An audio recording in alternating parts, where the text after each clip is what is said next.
Hi, welcome back to Orange Therapy on YouTube. We spoke last week about the need for authenticity if we're going to belong. And we discussed the difference between belonging and fitting in, and how belonging is so much more valuable and healthy than trying to fit in. Remember, if we're trying to fit in, we're pretending to be something or somebody to be accepted by somebody else. And if I'm pretending to be somebody, then you can't know who I am. Well, this week we're going to explain more about connection and disconnection, and we'll see how authenticity is also important in this as well, and how damaging and distancing the trait of perfectionism can be. You ready to dive into this? All right, sit back and let's learn about these things together.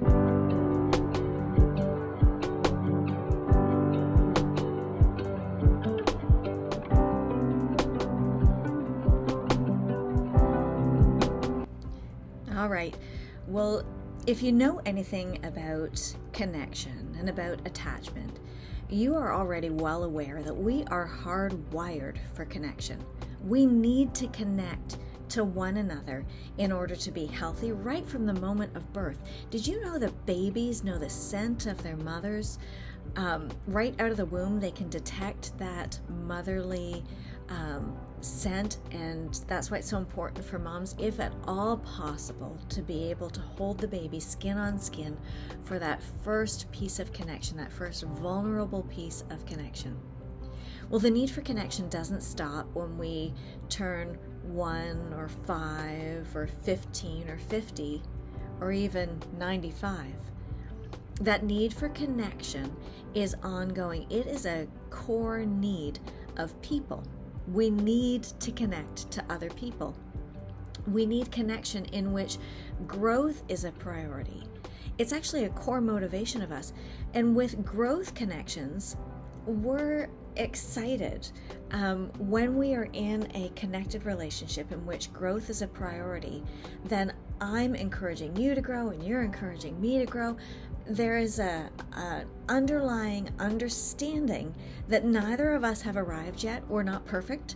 We're both growing, and so we can connect in that in a very authentic fashion. I have to be authentic if I'm going to let you know these are areas that I need to grow in, right? And I know that we're both working toward change, and so we're not perfect. I'm not expecting you to be perfect, and you're not expecting me to be perfect.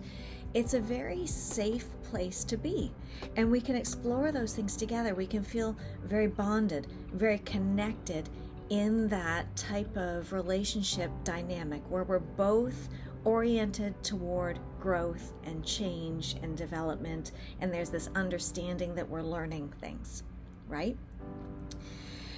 She has a fantastic quote, and I will go to, it's actually on both page 169 and 170, but it reads, "Connection is the energy that exists between people when they feel seen, heard, and valued, when they can give and receive without judgment, and when they derive sustenance and strength from the relationship." So you see that being seen, heard, and valued, you can give and receive. You're giving feedback, you're receiving feedback, and it's in a non-judgmental space. I'm not better than you, right?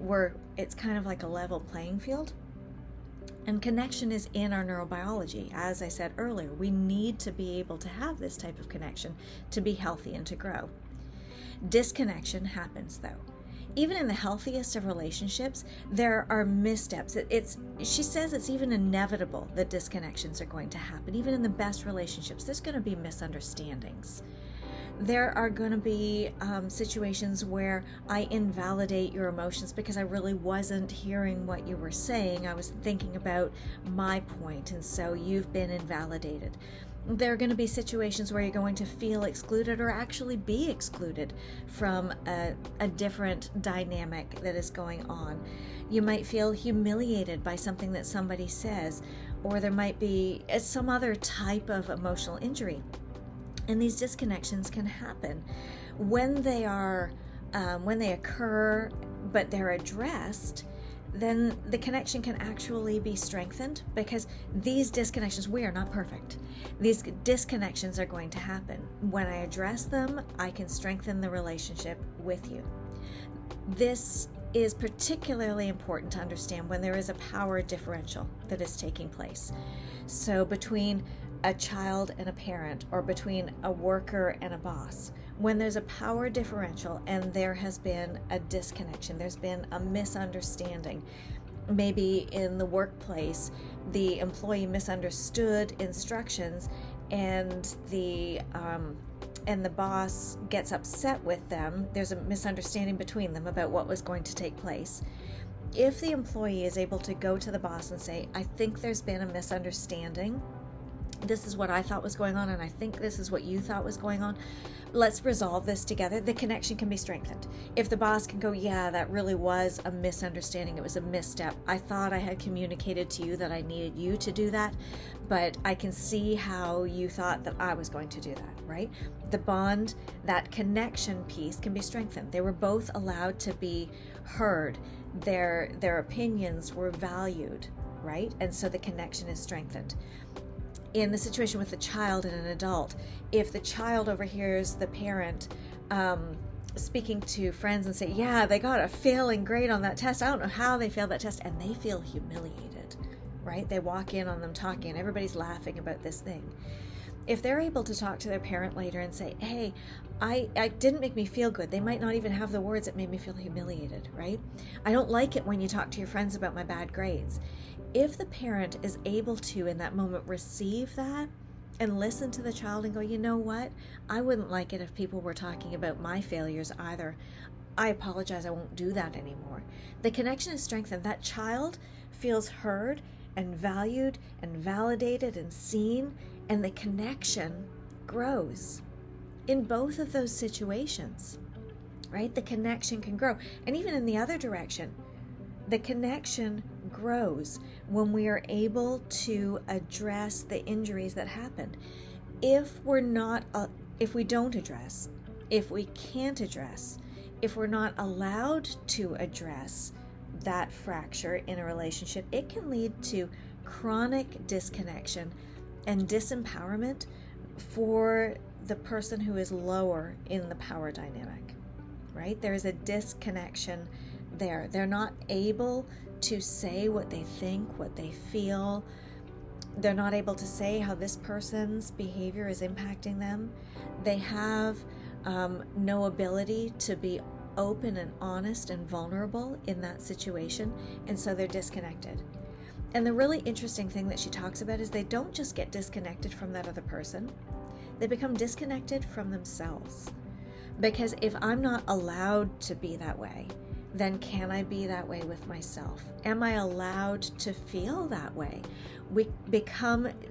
It develops this state of chronic disconnection. It doesn't feel good. It's not healthy. It injures our relationships and it feels terrible. So this means that it's important to hear that bid for connection. We need to both be listening to and making bids for connection in order to maintain this connected, authentic relationship. If I'm ignoring the bid for my child's connection, if they're reaching to me and they're like, I need to talk to you about something, we're too busy, we can't connect. If something has hurt them and they're trying to explain it to us and we refuse to hear it, or we're unavailable to hear it, we've got this chronic disconnection. I need to be able to turn toward a bid. Now, a bid is anything that somebody does to get our attention.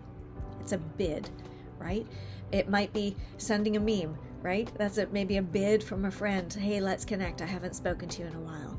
A child may walk into the room and say, hey, do you see my nice shoes? And it's a bid for connection. Or what do you think about my outfit? And if mom or dad goes, oh, I'm too busy right now. Like leave me alone. I'm trying to watch the show. There's that disconnect. There's that fracture. We've been invalidated, unheard, misunderstood, and it can happen in many different ways. So we need to listen to those bids.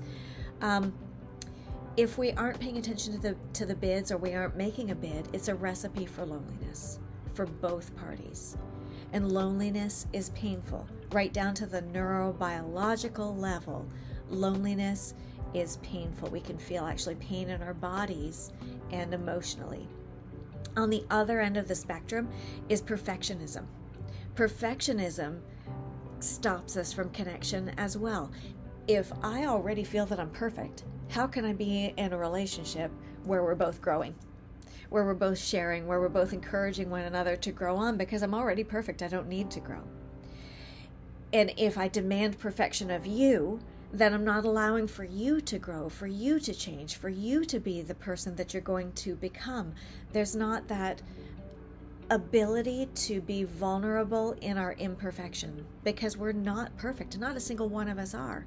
If I'm pretending to be perfect, I'm behind a mask.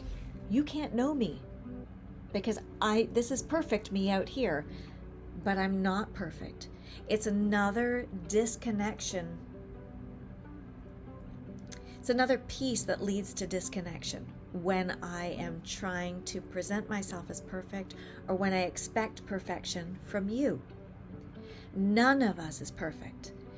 And perfection leads to disconnection, and disconnection leads to loneliness, and loneliness leads to all types of soothing behaviors that are not healthy to us.